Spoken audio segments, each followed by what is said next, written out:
Del libro La muerte del centauro a la idea de una nueva especie.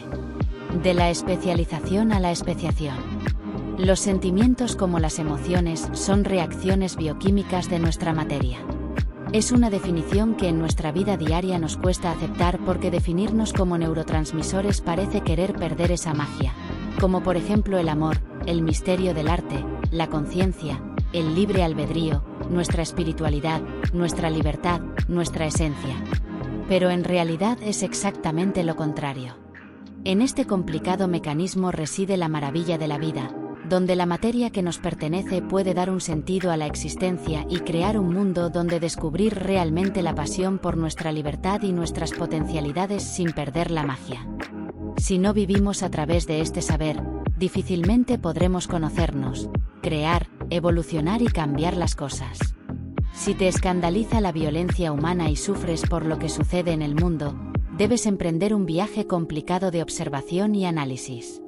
Al principio puede parecer imposible porque debes dirigirte hacia un caos que te dará miedo.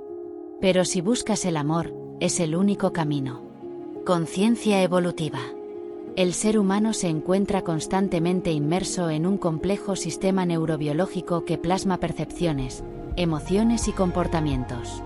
Nuestras reacciones supuestamente espontáneas no son más que expresiones de caminos sinápticos consolidados en el tiempo, el resultado de experiencias vividas, estímulos sensoriales, construcciones culturales y dinámicas afectivas profundamente arraigadas.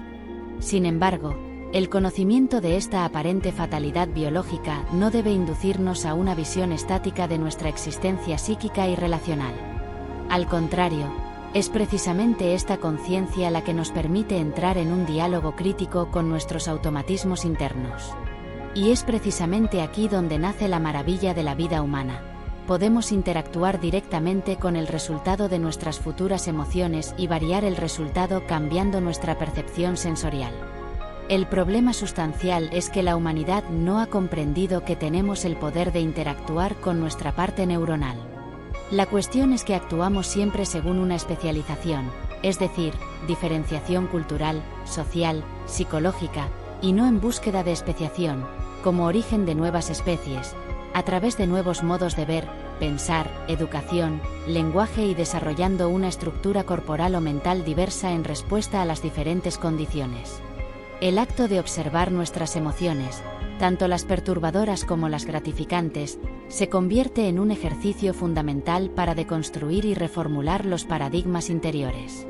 También lo que nos hace sentir bien, como una ideología salvadora, la fe en una divinidad que ordena todos los misterios o las narrativas del desarrollo personal debe ser indagado con lucidez. No porque sea necesariamente ilusorio, sino porque cada estructura con un sentido concreto puede volverse anestésica si no se mantiene en un estado constante de interrogación. La mente humana tiende a construir andamios simbólicos que ofrecen seguridad, coherencia e identidad. Estos andamios incluyen creencias metafísicas, proyectos existenciales, aspiraciones espirituales, prácticas psicológicas. En muchos casos, representan mecanismos de homeostasis emocional, fundamentales para la supervivencia psíquica. Sin embargo, en el momento en que dejamos de someterlos a verificación fenomenológica, estas mismas estructuras corren el riesgo de convertirse en obstáculos para la real evolución de la conciencia, haciéndonos partícipes de la violencia humana. La interacción con nuestra estructura neuronal no es solo una cuestión de resistencia al dolor o de gestión del trauma, sino también de refinamiento perceptivo. Significa aprender a distinguir entre lo que es auténticamente nutritivo y lo que es simplemente tranquilizador. Significa atravesar la ambigüedad de la experiencia sin necesariamente querer resolverla en un preconcebido "conozco la verdad", es decir, todo va bien. La comunicación con el otro es una de las posibilidades más potentes para este tipo de trabajo. Los malentendidos, los conflictos, las divergencias no son obstáculos que evitar, sino puertas hacia una dimensión cognitiva y emocional. Cada interacción es una potencial intersección entre sistemas nerviosos diferentes, y como tal puede generar fricción o sinergia. La clave para abrir estas puertas es mantener viva esa chispa de conciencia que nos permite permanecer en el diálogo, incluso cuando nuestro sistema nos empujaría a la huida, la indiferencia o el ataque.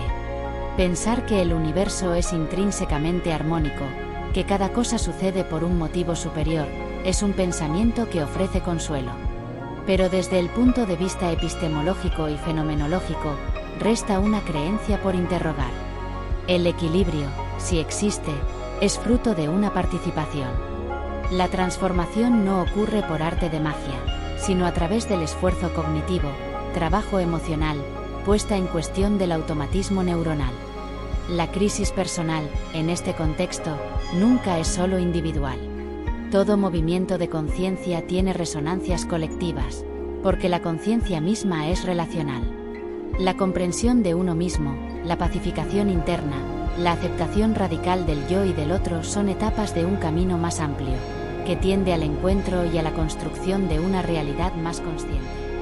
En última instancia, evolucionar significa no solo superar el propio dolor, sino también reformular las propias certezas, abandonar todo dogma, incluso aquellos que nos hacen sentir bien. Significa permanecer en la inquietud creativa del devenir, sabiendo que toda respuesta es siempre y solo provisional. Cuando comprendes cómo funcionamos, tienes la posibilidad de ser verdaderamente libre, porque puedes decidir si quieres una consolación o si deseas ser creador de una libertad verdadera, en consecuencia, de amor. El amor existe solo dentro del concepto de un único elemento. Ahora que has definido esta realidad, debes comprometerte a descifrar y reconocer todos aquellos aspectos, tanto instintivos como de pensamientos y creencias mentales, que generan dualidad. Debemos alejarnos del paradigma de la especialización como forma de identificación, porque es una creencia dualista, y abrirnos a un nuevo paradigma de una especiación química neuronal hacia la verdadera unidad con la existencia. Pasar de una identificación basada en la especialización a un cambio neuronal significa eliminar el propio yo y sentir realmente la fusión entre los seres humanos, y no una construcción infantil de querer estar entre los buenos. La fusión, la unión, no consiste en hacer el bien a otro, aunque sea una actitud positiva, porque sigue siendo una percepción dualista. Hay que tener cuidado si deseamos buscar la unión, porque es fácil autoengañarse incluso dentro de una unión colectiva pero parcial. Nuestro cuerpo no cambiaría, pero los neurotransmisores aumentarían, la oxitocina, la serotonina, y se reducirían el cortisol y el estrés crónico. La estructura cerebral desarrollaría las áreas vinculadas con la empatía, la conexión, el pensamiento integrador. Ocurriría una modificación del sistema nervioso autónomo, con mayor coherencia cardíaca y más calma de base. Con el tiempo, podríamos definirnos como el principio de un nuevo ser humano. No sería una nueva especie visible, pero sí una nueva especie no separada, con otras cualidades de presencia en el mundo. No sería una verdadera especiación, es decir, una especie nueva separada genéticamente, no emparejable, pero a nivel neuronal sí sería diferente. La especiación se da en condiciones en las que algunos individuos se separan geográficamente de otros, pero hoy en día, incluso en un mundo interconectado, uno puede aislarse de manera radical, no física, sino cultural e interior. Y es un tipo de aislamiento que puede tener efectos igualmente fuertes, si no mayores, que el geográfico. En definitiva, intentemos comenzar a responder, por ejemplo, a estas preguntas, porque tal vez se produciría un sistema de emociones y químicas completamente nuevo, una nueva alquimia de la especie. ¿La fragilidad es belleza, no debilidad? ¿Existe separación entre yo y el otro? ¿La sensibilidad tiene más sentido que la victoria?